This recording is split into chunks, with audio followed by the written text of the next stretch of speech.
The Unseen Vessel. Chapter 1. The Invisible Man.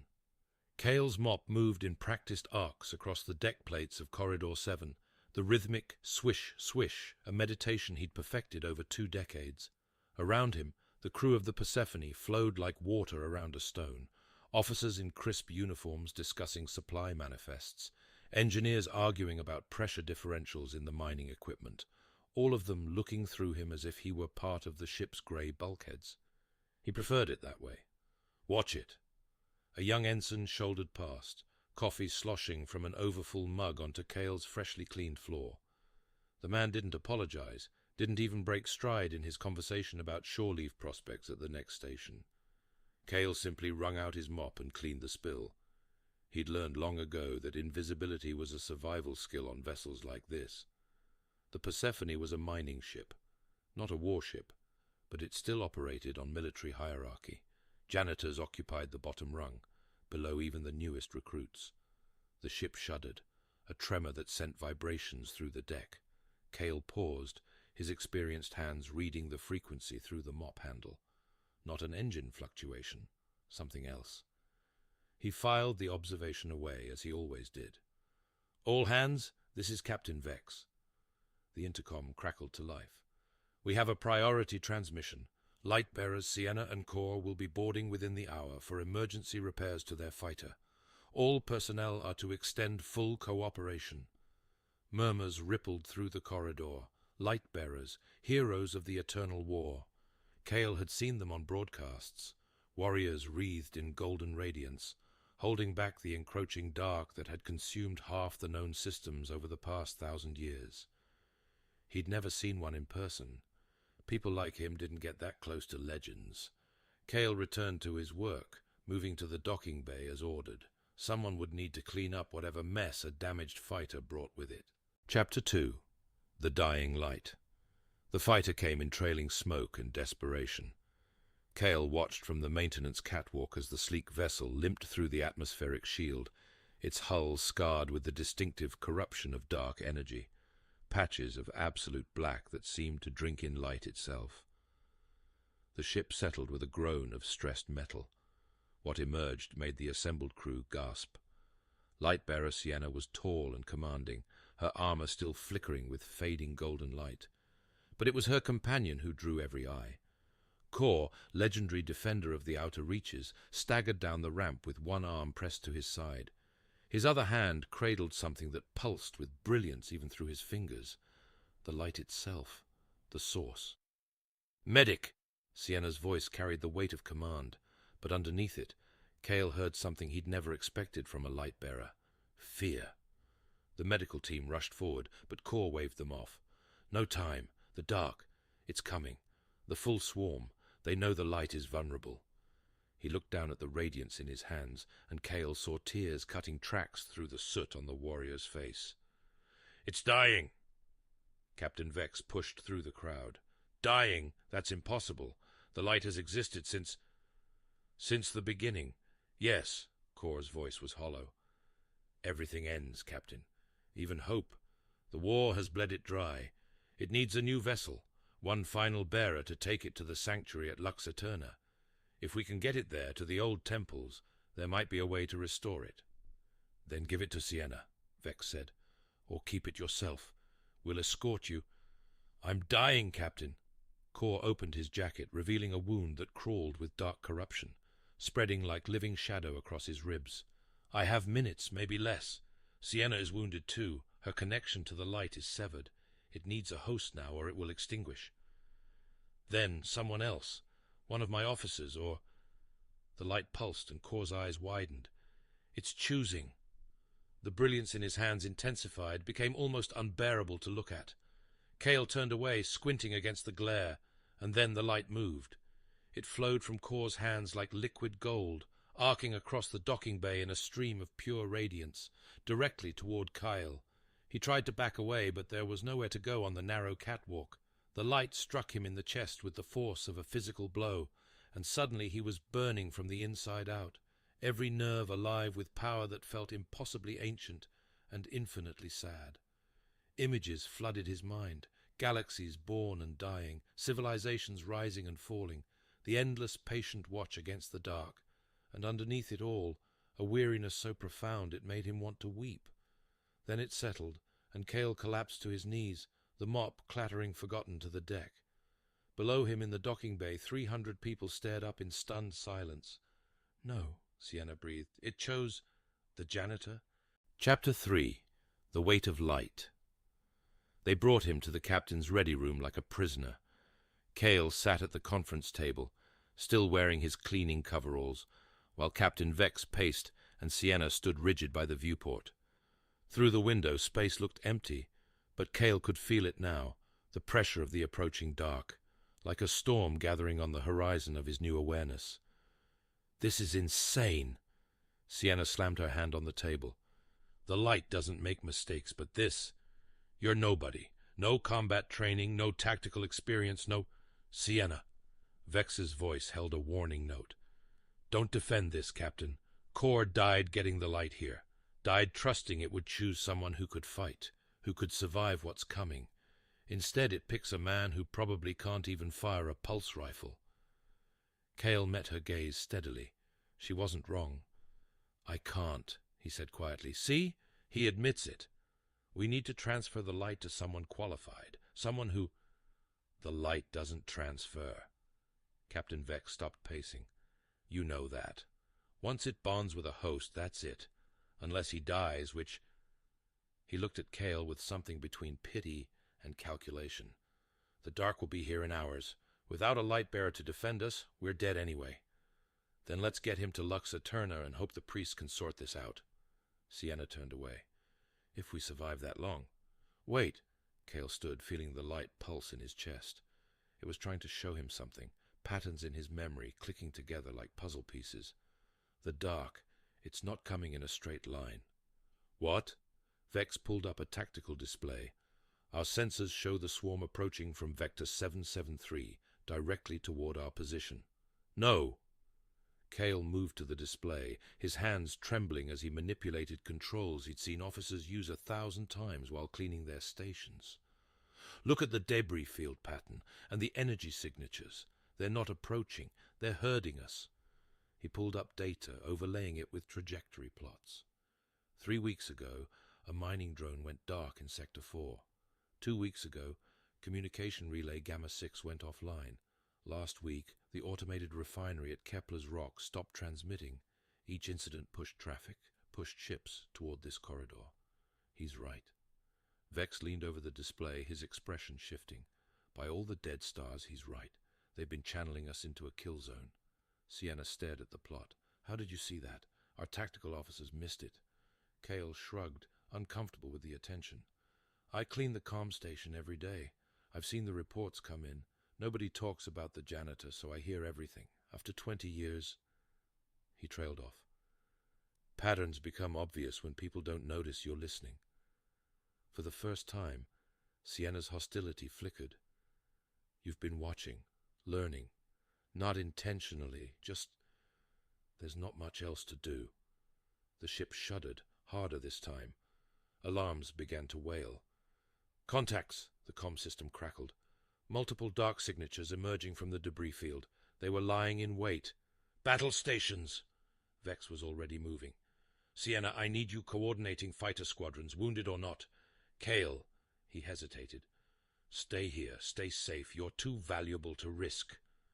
Kael felt the light surge within him, responding to his sudden spike of determination. No, that wasn't a request. With respect, Captain, I'm the only light-bearer on this ship. The dark is here for me. Where I go, they'll follow. He could feel it now, their hunger, their hatred focused on the bright spark he'd become. I can use that. Sienna studied him with new eyes. You have a plan. The beginning of one. But I'll need your help, and I'll need to be on the bridge. Chapter 4. The Eye of Chaos. The bridge was controlled chaos when they arrived. Officers barked orders, displays flashed with enemy positions, and through the forward viewport the dark manifested. Not as ships, they were beyond such crude vessels, but as writhing masses of shadow that moved through space like predators through water, reality itself seeming to flinch away from their presence. Kael counted 17 major concentrations, with dozens of smaller entities weaving between them. The Persephone had 4 fighters and a mining laser never designed for combat. The math was simple and brutal. "Launching countermeasures," the weapons officer announced. "Firing mining laser. Direct hit on contact 3. No effect. The dark is just absorbing the energy." "Fighters engaging," Sienna called from the tactical station. "Concentrate fire on the smaller entities. Try to thin the swarm."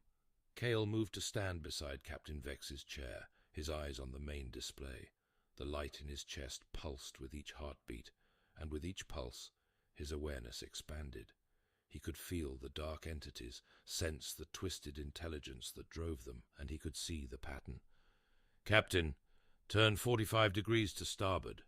Vex glanced at him. "That puts us closer to the main swarm." "I know. Trust me, please." The captain's jaw tightened, but he nodded to the helm. "You heard him. Starboard 45 degrees. The Persephone banked, and Kael tracked the enemy response. "Yes, there. Now increase speed, heading 270. That's into the debris field. They've been herding us away from it. There's a reason." Kael's mind raced, pulling together observations from years of overhearing tactical discussions, maintenance reports, sensor data. "The debris, it's from the old war, the first war against the dark. I've read the composition reports when cleaning the science labs. Some of those hulks are ancient light-bearer vessels." Sienna's eyes widened. "Holy dead stars. The wrecks are charged with residual light energy. They'd provide interference, make it harder for the dark to track you. And give our fighters cover." Kael felt certainty flow through him, the light confirming his intuition. "They don't want to fight us there. That's where we make our stand." "All ships into the debris field," Vex ordered. "Fighter squadrons, use the wrecks for cover. Prepare for close-quarters engagement." The Persephone plunged into the graveyard of lost ships, and immediately the tactical picture changed. The dark swarm hesitated, their advance stuttering. On the sensors, Kael could see why. The ancient wrecks, dead for centuries, still held faint traces of light. Not enough to harm the dark, but enough to create interference, like static in their perception.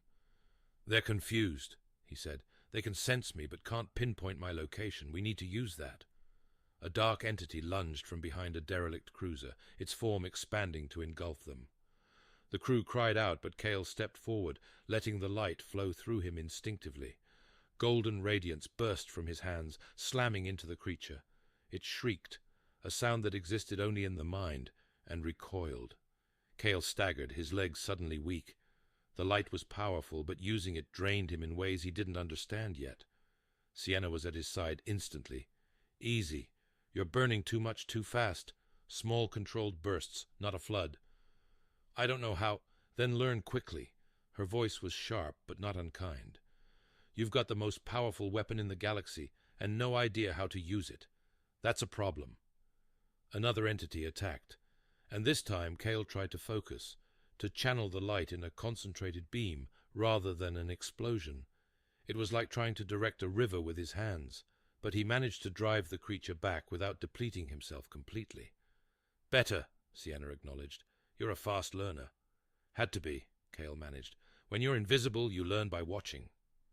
The battle raged around them.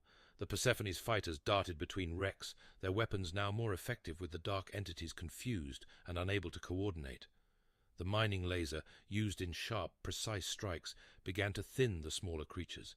But the major concentrations were advancing, and Kael could feel their adaptation. They were learning to filter out the interference, beginning to pinpoint his location again. "Captain," he said, "I need you to trust me one more time. How much fuel do we have for the mining laser?" "Maybe 10 more shots at full power. Why?"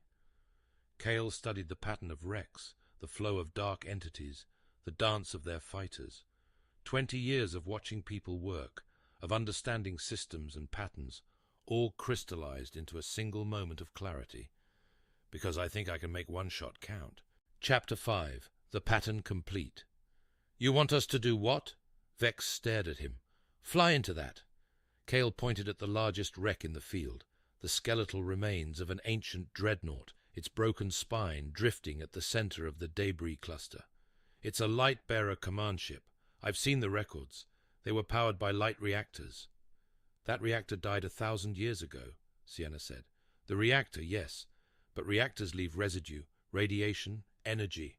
I've spent 2 decades cleaning reactor spaces on this ship, learning decontamination protocols, studying energy signatures. He pulled up a scan of the derelict. Look at the readings. There's still light energy in that reactor core, dormant but present. And if you're wrong, Kael met the captain's eyes, then we die in there instead of out here. But if I'm right, we can turn that derelict into a weapon. Silence stretched across the bridge. Then Vex nodded. Helm, take us into the dreadnought. Weapons. Charge the mining laser to full power and target coordinates that Kael will provide. Sienna, recall the fighters to defensive positions around us. Captain, the Dark is massing for a final assault, the tactical officer warned. All 17 major entities are converging on our position. Good. Kael felt the light surge within him, responding to his determination. That's what I'm counting on. The Persephone threaded through the broken ribs of the ancient dreadnought, the hull groaning as they navigated the tight spaces. Around them, the dark swarm followed, drawn inexorably toward the light that Kael carried. Coordinates locked, Kael said, his hand steady on the tactical console.